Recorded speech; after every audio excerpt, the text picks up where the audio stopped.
माँ दुर्गा मेरे बच्चे, तुम्हारा शत्रु का ये चाल ही तुम्हें सफलता दिलाएगी। मेरे बच्चे, एक खूबसूरत तोहफा तुम्हारा इंतजार कर रहा है।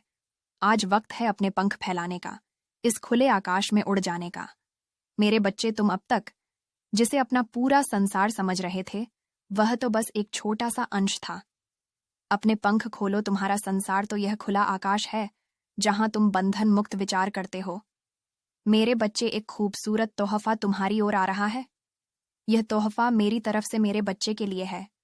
यह तुम्हारे जीवन में उत्साह और उमंग को वापस लाएगा। इस खूबसूरत तोहफे की पहचान तुम्हें स्वयं करनी है। किसी को यहाँ एक व्यक्ति के रूप में प्राप्त होगा, तो किसी को खूबसूरत जीवन साथी के रूप में प्राप्त होगा, किसी को नन्हे शिशु के रूप में, तो किसी को जीव जीवन की नई दिशा के रूप में। लेकिन यह सभी के लिए अत्यंत भाग्यशाली होगा। मेरे बच्चे, तुम्हारी ऊर्जा का स्तर बढ़ चुका है।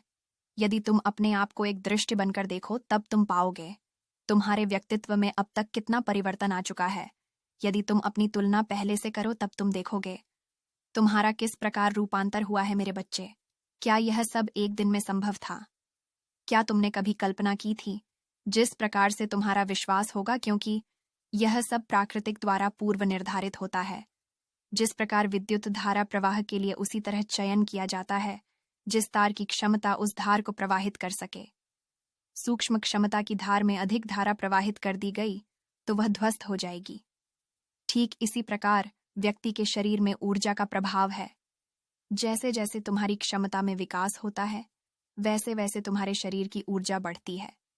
जो लगातार अपने हृदय में आध्यात्मिक अग्नि को प्रज्वलित करती है, उनकी क्षमता बढ़ती चली जाती है और अनंत धारा उनके शरीर में प्रवाहित होती है, जिसे वह सरलता से सहन कर लेते हैं।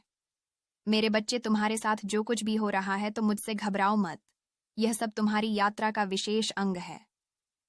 एक पहाड़ पार करते ही तुम्हारे लिए दूसरा द्वार खुल जाएगा। तुम इतना स्मरण रखो, मैं सदा तुम्हारे साथ हूं। तुम्हारा अहित कदापि नहीं होगा। जिस प्रकार भक्त अपने ईश्वर को परीक्षा देता है, उसी प्रकार सच्चे भक्तों के लिए ईश्वर को भी परीक्षा देनी होती है।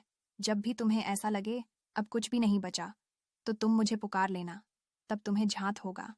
मैं सदा तुम्हारे साथ खड़ी थी। जो तोहफा मैंने तुम्हें भेजा है, उसके लिए खुद को तैयार करो, क्योंकि बहुत जल्द वह तुम्हें मिलने वाला है। चलो, थोड़ा मुस्कुराओ। तुम्हारी मुस्कान पूरे वातावरण को आनंदित करती है। मेरे बच्चे, यूं उदास होकर ना बैठा करो। एक बड़ी अच्छी कहावत है, जब एक द्वार बंद होता है, तब ईश्वर स्वयं तुम्हारे लिए एक नए द्वार खोल देते हैं।